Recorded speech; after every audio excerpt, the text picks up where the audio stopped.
Assalomu alaykum aziz muxlis. Rossiya 11 ta Yevropa davlati bilan hamkorlarni harbiy shartnomalarni bekor qilmoqda.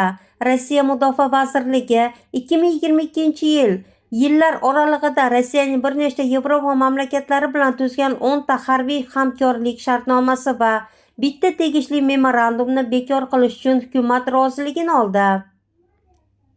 Qayd etilishicha, Rossiya Mudofaa vazirligi bekor qilish mumkin bo'lgan shartnomalar ro'yxatiga Germaniya, Polsha, Ruminiya, Daniya, Norvegiya, Niderlandiya, Xorvatiya, Belgiya va Chexiya kabi davlatlar bilan harbiy hamkorlik to'g'risidagi shartnomalar, shuningdek Rossiya va Buyuk Britaniya mudofaa vazirlari o'rtasidagi imzolangan memorandum kiradi.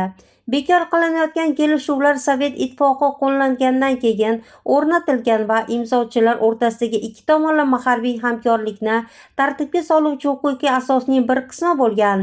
2025-yil iyul oyida Rossiya Tashqi ishlar vazirligi Rossiya va Germaniya o'rtasida 1996-yilda tuzilgan harbiy texnik hamkorlik shartnomasining bekor qilinishini e'lon qilgan.